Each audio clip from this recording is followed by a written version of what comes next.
Hello दोस्तों। शादी से पहले राजू कोई काम नहीं करता था। माता पिता ने तंग आकर राजू की शादी कर दी कि पत्नी आएगी जिम्मेदारी पड़ेगी तो राजू खुद काम करने लगेगा। शादी के बाद राजू की पत्नी मंजू ने गरीबी से तंग आकर अपने गहने बेचकर राजू को रिक्शा लेकर दिया। कुछ दिन तो राजू ने काम दिल लगाकर किया और उसके बाद सड़क किनारे रिक्शा खड़ा करके राजू लोगों से बातें करता रहता। सास ससुर मंजू से चोरी छुपे अच्छा खाना खाते, दूध पीते। मंजू और उसके बच्चे मुंह देखते रह जाते। एक दिन मंजू का बेटा बुखार में तड़प रहा था और दूध मांग रहा था। तंग आकर मंजू घर से बाहर आई। सामने बिल्ली के कटोरे में दूध देखकर, दादी थोड़ा सा पनीर मुझे भी दे देना, मुझे बहुत अच्छा लगता है। लेकिन मम्मी तो कभी बनाती ही नहीं है। कभी दाल बना लेती है और कभी आलू की सब्जी। 6 साल की का जय दादी के पास खड़ा हुआ था, मेहनत करते हुए दादी से थोड़ा सा पनीर मांग रहा था। सोफी ने घूर कर अपने पोते की ओर देखा। चल भाग यहाँ से, अपने पिता को बोल कोई काम धंधा किया करे और तुम्हें भी पनीर खिला दिया करे। हमने कोई ठेका नहीं उठा रखा तुम लोगों का। पहले तुम्हारे बाप को पाला बड़ा किया, घर बना के दिया, शादी की और अब तुम्हें भी पाले। निकलो यहाँ से, कोई पनीर व वनीर नहीं है। सुबह ने डांट कर जय को वहां से भगा दिया तो आंसू भरी आंखों के साथ मंजू के पास जा बैठा। मम्मी, हमारे पापा काम क्यों नहीं करते? क्या उनका दिल नहीं करता कि हम भी पनीर खाएं, अच्छे अच्छे कपड़े पहने, दूध पिए? मासूम जय के स्वर में उदासी बोल रही थी। मंजू का दिल बुरी तरह से दुखा। बेटे को प्यार से गले लगाया और गाल चूमने लगी। कोई बात नहीं बेटा, मैंने आज आपकी पसंद की सब्जी बनाई है, आलू और मटर, वो खा लेना। जय इतनी सी बात पर खुश हो गया था, जल्दी से सर हिलाते हुए हाथ धोने लगा। मंजू ने जल्दी से तवे पर रोटी डाली और गरम गरम सब्जी और रोटी जय के सामने रखी। जय बड़े चाव से खाना खाने लगा। राजू कोई काम नहीं करता था और मंजू बच्चों की आंखों में छुपी हुई इच्छाएं देख नहीं सकती थी। मुझे ही कुछ करना होगा, आज राजू से बात करती हूँ। शाम को राजू घर आया तो मंजू को आवाज लगाना शुरू कर दी। मंजू और मंजू, जल्दी से खाना लेकर आओ, बहुत भूख लगी है। मंजू जल्दी से उठी, तवे पर गरम रोटी डाली और लाकर राजू के सामने रख दी। राजू, मुझे आपसे कुछ बात भी नहीं करनी है। साथ ही उसने बात करनी शुरू की। हाँ बोलो, क्या बात है? सब्जी आज बहुत अच्छी बनाई है। वह साथ साथ खाना खा रहा था। मैं सोच रही थी मेरे थोड़े से गहने हैं, वह बेचकर आपको कोई काम करवा दूं ताकि घर की तंगी खत्म हो। बच्चे रोते रहते हैं, अच्छा खाने पीने को मांगते हैं। अब वह खड़े बड़े हो रही है, अब हमेशा तो उन्हें नहीं टाल सकती ना। मंजू की बात सुनकर राजू ने भी कुछ सोचा, फिर उसकी तरफ देखा। ठीक है, तो फिर ऐसा करो, गहने बेचकर मुझे एक बैटरी रिक्शा दिला दो। आजकल रिक्शा चलाने पर बहुत आमदनी हो रही है। इस तरह ने गहने मंजू ने गहने बेचकर राजू को रिक्शा लेकर दिया। राजू दिल लगाकर काम करने लगा। घर में दूध दही पनीर आने लगा। बच्चे भी खुश होकर अच्छा खाना खाते और दूध पीते। अब तो सास ससुर भी बहू और पोते पोतियों से प्यार से बात करने लगे थे। पहले कुछ खाने को लाते थे तो चोरी छुपे खुद ही खा पी लिया करते थे। मंजू सिर्फ खाने बनाने के लिए रखी हुई थी। पनीर लाते वह बनाकर देती और वह दोनों बैठे देखते ही देखते चट कर जाते। कभी मंजू से नहीं कहा था कि थोड़ा सा तुम भी खा लो या अपने बच्चों के लिए थोड़ा सा ले लो। यहाँ तक कि उन्होंने कभी राजू का भी ख्याल नहीं किया था। ससुर और सास दोनों काफी स्वस्थ थे। ससुर जी किराने की दुकान पर काम करते थे, इसलिए अपना और अपनी पत्नी का खर्चा आसानी से उठा रहे थे। जबकि राजू बचपन से ही वह पढ़ाई में कमजोर था, ना काम करने में दिल लगता था और ना ही पढ़ाई में दिल लगता था। उसके पिता ने बहुत कोशिश की कि राजू कोई काम सीख ले और नहीं तो मेहनत मजदूरी करने लगे, मगर राजू से कुछ नहीं होता था। बचपन में इतना लाड प्यार दिया कि जब वह बड़ा हुआ तो बिल्कुल निकम्मा हो गया। माता पिता के किसी बात पर कान ही नहीं धरता था। सूफी और अभिजीत जब उसे समझा समझा कर थक गए तो उन्होंने फैसला किया कि राजू की शादी कर देते हैं। हो सकता है सर पर पत्नी की जिम्मेदारी पड़े तो ठीक हो जाए। और कमाने लगे। रिश्ते देखना शुरू हुए तो सूफी की नजर मंजू पर जा ठहरी। वह देखने में भी अच्छी थी, थोड़ी बहुत पढ़ी लिखी भी थी और सुशील और धीरज वाली नजर आती थी। पिता भाई था, चारपाई पर लेटा था। चार बहनें थी जो अपने अपने कम घरों की थी और दूर के शहरों में ब्याही गई थी। एक मंजू ही यहाँ रहती थी। माँ को मरे ज्यादा समय गुजर चुका था। सूफी को ऐसा ही घर चाहिए था जहाँ लड़की गरीब हो, उसके सामने आवाज भी ना निकाले और उसके साथ साथ उसके निकम्मे बेटे को भी सीधा करके इस तरह कर दे। इस तरह मंजू भी आकर राजू के घर आ गई। कुछ दिनों तक उसने देखा कि राजू घर पर ही रहता है। शादी के एक दो महीने बाद वह पूछ बैठी कि आपको काम पर नहीं जाना। और राजू ने हंगामा खड़ा कर दिया, कहने लगा मुझे आज तक काम पर मेरे माता पिता नहीं भेज सके तो तुम क्या चीज हो। तुम्हें पहनने ओढ़ने को मिल रहा है, खाने पीने को मिल रहा है तो चुप करके गुजारा करो और मेरे काम पर जाने की चिंता ना करो। मंजू चुप हो गई। उसे लगा कि शायद राजू अभी और छुट्टियां करना चाहता है, मगर वह नहीं जानती थी कि वह काम ही नहीं करता। धीरे धीरे मंजू के सामने राजू की सच्चाई आई तो उसने सर पकड़ लिया, मगर अब कुछ नहीं हो सकता था। समय निकल चुका था। वह राजू की धर्मपत्नी बन चुकी थी। अब ना उसे छोड़ सकती थी और ना ही काम के लिए मजबूर कर सकती थी। इसलिए खून के घूंट पीकर रह गई। घर में राशन ससुर जी डलवाते थे और बिल आदि भी ससुर जी ही भरा करते थे। मंजू सारा दिन घर के काम काज करती, अपने ससुर ससुर की सेवा करती। बदले में उसे और राजू को दो टाइम की रोटी मिल जाया करती थी। शादी के एक साल बाद ही भगवान ने मंजू पर कृपा की और मंजू के घर एक सुंदर सा बेटा हुआ। खर्चे और बढ़ गए थे। बच्चे की 100 जरूरतें थी जिनको पूरा करने के लिए मंजू को सास ससुर के सामने हाथ फैलाना पड़ता था। फिर 2.5 साल बाद एक बार फिर से मंजू उम्मीद से हुई और इस बार उसने एक बेटी को जन्म दिया। बेटी भी बहुत प्यारी थी, मगर उनका परिवार बढ़ गया था। अब मंजू और उसके बच्चे सास ससुर पर बोझ बन गए थे। भले मंजू उनकी लाख सेवा करती थी, उन्हें हर चीज हाथ में लाकर थमाती थी, मगर यह सेवा अब महंगी पड़ रही थी। जितना खर्चा वह मंजू और उसके बच्चों पर कर रहे थे, उससे कम में तो एक काम वाली आराम से रख लेते। इसलिए उन्होंने मंजू को तेवर दिखाने शुरू कर दिए। सास ताने मारती कि एक पति को मुट्ठी में नहीं कर पाई, उसे काम पर नहीं लगा सकी। जबकि राजू के सामने अच्छे बन जाते। राजू घर पर ना तो होता तो अच्छी चीजें बनवा कर खा लेते और राजू के सामने दिखावा करते कि वह भी दाल रोटी खा रहे हैं। बच्चे जब राजू को यह सब बताते तो राजू मंजू को ही झिड़क कर रख देता और कहता कि तुम जानबूझकर बच्चों को मेरे माता पिता के खिलाफ कर रही हो, इन्हें झूठ सिखा रही हो। तुम्हें मेरे माता पिता की सेवा करना बोझ लगता है। मंजू खामोश हो गई जाती।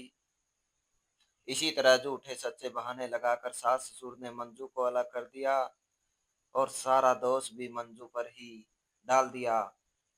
खुद बेटे की नजरों में अच्छे रहे मंजू राजू मंजू को ताने मारता कि तुम्हारे कारण मेरे माता पिता ने हमें अलग किया है।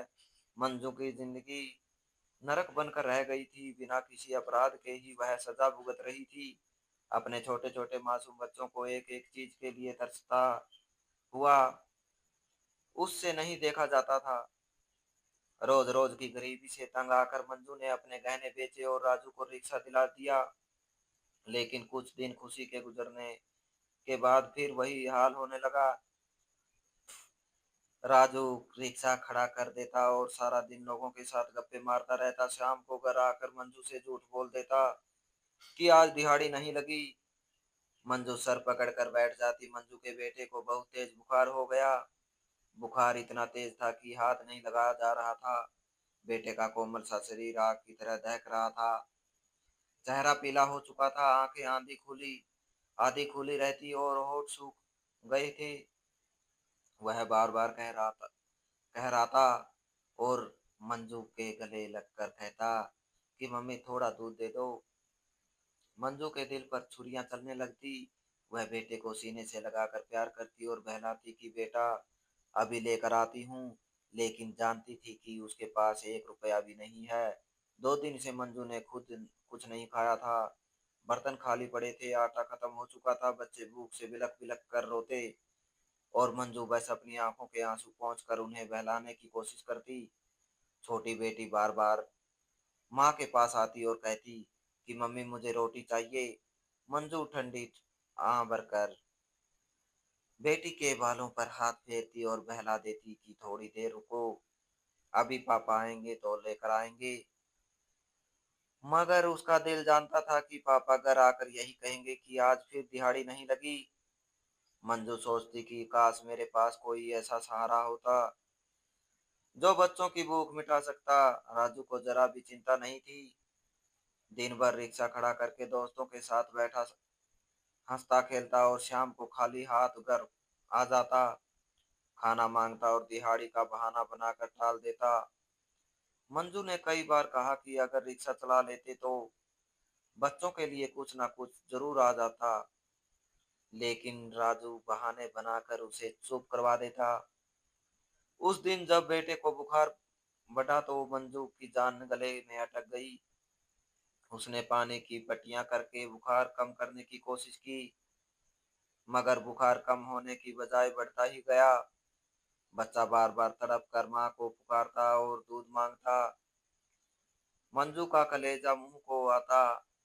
वह मजबूर थी। मंजू के पास दवा के पैसे तक नहीं थे। ना गहने बचे थे, ना कोई और चीज जिसे बेचकर वह बच्चे को दूध या दवा दिला सके। उसने एक पल को सोचा कि सास से मांग लूं, मगर दिल जानता था कि वह उसे और ज्यादा ताने देगी। वह पहले ही बार बार कह चुकी थी कि अपने पिता पति से कहो कमाए। रात के समय बच्चा जोर जोर से कांपने लगा। मंजू की जान निकलने लगी। वह बार बार भगवान को पुकारती कि मेरे बच्चे को ठीक कर दे। वह बिस्तर के किनारे बैठकर भगवान से प्रार्थना कर रही थी और बेटे के माथे पर हाथ रखती। बेटी भी पास बैठी रोती रही कि मम्मी मुझे भी दूध चाहिए।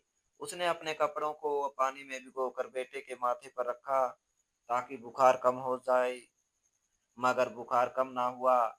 बच्चा बेहोश सा हो गया।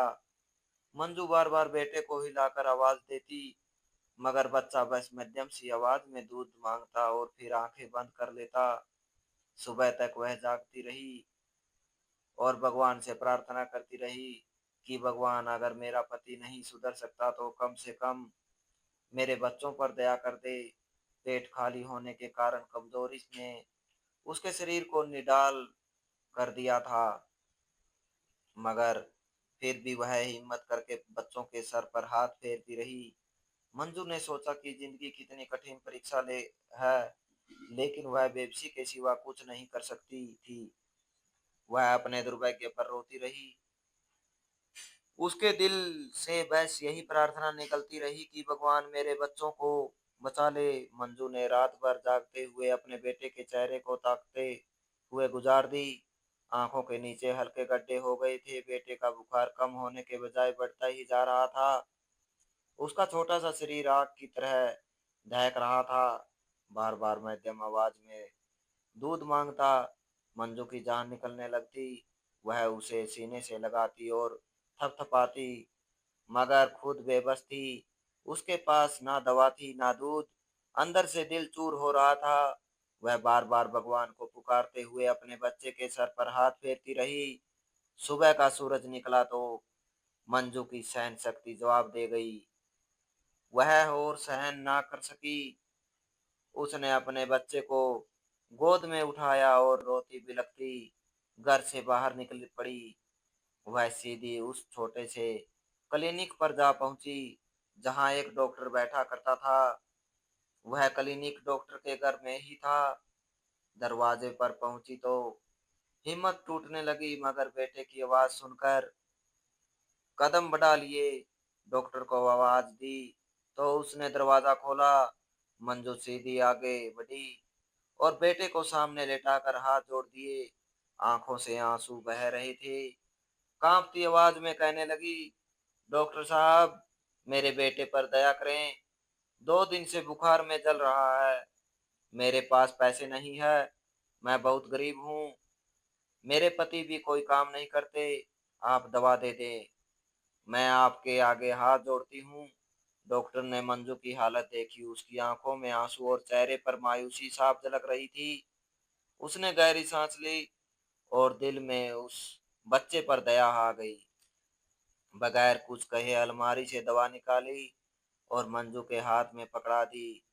धीमी आवाज में बोला, बहन, दवा तो मैं दे रहा हूँ, मगर याद रखना कि यह दवा खाली पेट असर नहीं करेगी। साथ में दूध जरूर दे देना। अगर दूध ना दिया तो दवा नुकसान भी पहुंचा सकती है। यह सुनकर मंजू का दिल और डूब गया। उसने डॉक्टर का धन्यवाद करते हुए दवा संभाली और बच्चे को उठाकर घर लौट आई। घर आते ही दवा को देखा और फिर बेटे की हालत पर नजर डाली। बेटा बेहोशी के करीब था। उसके होठ सूखे हुए थे, आंखें बंद हो रही थी। वह कमजोर आवाज में अब भी दूध मांग रहा था। मंजू के दिल पर चोट लगी। वह सोचने लगी कि कहाँ से दूध लाएं। घर में ना 1 रुपया था, ना कोई चीज बेचने को बची थी। उसके गहने कब के बिक चुके थे। बर्तन और कपड़े बस जरूरत के थे।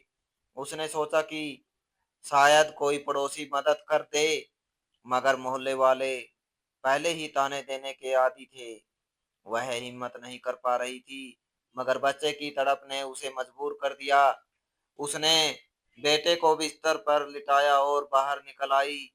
आंखों में आंसू तैर रहे थे। वह सोच रही थी कि इसी के दरवाजे पर जाकर हाथ फैलाना पड़ेगा। दिल कांप रहा था, मगर बच्चे की हालत उसे हर कदम पर हिम्मत दे रही थी। वह गली में निकली और आसमान की ओर देखकर आप बरी, हे भगवान, मेरे बच्चे पर दया कर। उसने कदम आगे बढ़ाए ही थे कि अचानक उसकी नजर गली के किनारे पर पड़ी। वहां एक बिल्ली बैठी थी। उसके सामने एक टूटा हुआ बर्तन रखा था। बर्तन में थोड़ा सा दूध था। बिल्ली वह दूध पी रही थी। यह दृश्य देखकर मंजू के पैर रुक गए। उसकी आंखों से आंसू बहने लगे। उसने सोचा कि यह दूध अगर मैं अपने बच्चे को दे दूं, शायद दवा का असर हो जाए। मगर फिर दिल ने कहा कि यह इस बेचारी जानवर का अधिकार है। बिल्ली दूध पी रही थी है, उसका दूध छीनना तो पाप है। मंजू का दिल फटने लगा। वह आगे बढ़ी, हाथ जोड़े, आंखों से बहते आंसू जमीन पर टपकने लगे। वह रोते हुए धीमी सी आवाज में बोली, हे भगवान, मुझे हिम्मत दे, मुझे माफ कर दे। मैं एक जानवर का खाना छीन रही हूँ। मैं पाप कर रही हूँ, मगर मेरा बच्चा भूख और बीमारी से मर रहा है। मेरे पास कोई रास्ता नहीं। तू जानता है मैं कितनी मजबूर हूँ। वो धड़कते दिल के साथ बर्तन की ओर बढ़ी। कांपते हाथों से बर्तन उठा लिया। आंखों में आंसू अब भी बह रहे थे। उसने आसमान की ओर देखा, दिल ही दिल में भगवान से माफी मांगती रही। अभी सीधी ही हुई थी कि अचानक उसकी नजर सामने पड़ी और वह वहीं पर ठिठक कर रुक गई। सामने से एक बड़ी सी कार रुक गई। दरवाजा खुला और बहुत अच्छे कपड़े पहने एक औरत बाहर निकली। मंजू की नजरें उस पर जमी रह गई। वह उसकी छोटी बहन सीता थी, जो दूर के शहर में एक अमीर घर में ब्याही गई थी। मंजू का दिल धक से रह गया। सालों बाद बहन सामने खड़ी थी। सीता ने एक नजर मंजू की हालत देखी। उसके फटे पुराने कपड़े, आंसुओं से भीगा हुआ चेहरा और हाथ में पकड़ा दूध का बर्तन। आंखों में आंसू तैरने लगे। सीता आगे बढ़ी और बिना कुछ कहे मंजू को गले से लगा लिया। दोनों बहनें एक दूसरे के साथ लिपट कर रोने लगी। मंजू की आवाज ना निकल सकी, मगर सीता ने उसकी खामोशी से सब कुछ समझ लिया। वह जान गई कि मंजू कितने दुख झेल रही है। उसने प्यार से मंजू के सर पर हाथ फेरा और धीरे से कहा, अब और कुछ नहीं, तुम मेरे साथ चलो। सीता ने मंजू को सहारा दिया, बच्चों को भी अपनी गाड़ी में बिठाया। बीमार जय अब भी बेहोश था। गाड़ी सीधी उनके पिता के पुराने घर की ओर रवाना हो गई। वहां पहुंचते ही सीता ने डॉक्टर को बुलवाया। बच्चे को तुरंत दवा दी गई, साथ ही दूध और फल भी ला कर दिए। मंजू के आंसू रुकने का नाम नहीं ले रहे थे, लेकिन अब उनमें सुकून झलक रहा था। बच्चे धीरे धीरे संभलने लगे। इधर राजू अगले दिन जब घर लौटा तो घर का दरवाजा खुला हुआ था। ना पत्नी थी, ना बच्चे। वह परेशान हो गया, तुरंत अपने माता पिता के पास गया और पूछा कि मंजू और बच्चे कहाँ गए। माता पिता ने इनकार कर दिया कि उन्हें कुछ नहीं पता। राजू को एक पल के लिए विश्वास न आया, मगर जब घर और मोहल्ले में ढूंढा तो भी उसे कुछ ना पता चला। दिन गुजरने लगे, राजू परेशान होकर हर तरफ तलाश करता रहा, मगर वही कोई नामो निशान ना मिला। 11 दिन के बाद उसे पता चला कि मंजू अपने पिता के घर पर है। राजू सीधा वहां जा पहुंचा। दरवाजे पर पहुंचते ही उसने देखा कि बच्चे आंगन में खेल रही है और मंजू पास से बैठी उन्हें देख रही है। यह दृश्य देखकर राजू के अंदर गुस्सा भी आया और शर्मिंदगी भी। वह आगे बढ़ा और गुस्से में कहने लगा, यह क्या ड्रामा है मंजू, तुम मुझे छोड़कर यहाँ आ गई हो। इतने में सीता और मंजू की दूसरी बहनें आगे आ गई। उनके चेहरे पर गुस्सा और दुख दोनों थे। सीता ने कड़े स्वर में कहा, ड्रामा नहीं राजू, यह सच्चाई है। अपने बेटे को बुखार में तड़पता देख, तुम्हारी पत्नी को बिल्ली के बर्तन से दूध छीनते देखा। सोचो एक माँ कितनी मजबूर होगी जो यह सब करने पर उतर आए। क्या यह सब सुनकर भी तुम्हें शर्म नहीं आती? राजू के कदम जैसे जमीन में धंस गए। उसके दिल पर चोट लगी। सामने बच्चों के चेहरे याद आने लगे, जिनकी आंखों में हमेशा उदासी झलकती थी। उसके कानों में बेटे की आवाज गूंजने लगी। वह आंखें झुकाए दिल ही दिल में अपनी हरकतों पर शर्मिंदा होने लगा। वो धीरे से बोला, मैं गलत था। मैंने कभी सोचा ही नहीं कि मेरी लापरवाही ने तुम्हें कहाँ लाकर खड़ा कर दिया है। उसकी आंखों से आंसू निकल आए। उसने बच्चों को गले से लगा लिया और वादा किया कि अब से वह मेहनत करेगा। मंजू खामोश रही, मगर उसकी आंखों में भी आंसू थे। कुछ दिन बाद राजू ने सच में काम शुरू कर दिया। रिक्शा चलाने लगा, मेहनत करके पैसे घर लाने लगा। मंजू और बच्चे वापस अपने घर आ गए। गरीबी अब भी थी, मगर राजू की बातों और मेहनत ने उनके दिलों में उम्मीद की किरण जगा दी थी। तो दोस्तों, इस कहानी को लेकर आपकी क्या राय है? कमेंट बॉक्स में कमेंट करके जरूर बताएं। और अगर आपको हमारी आज की कहानी अच्छी लगी हो तो प्लीज़ इसे लाइक ज़रूर करें। अगर आपने अभी तक हमारे एसके की जुबानी 2.0 चैनल को सब्सक्राइब नहीं किया तो ज़रूर कर लीजिए। तो मिलते हैं ऐसी एक और मोटिवेशनल कहानी के साथ। Thanks for watching.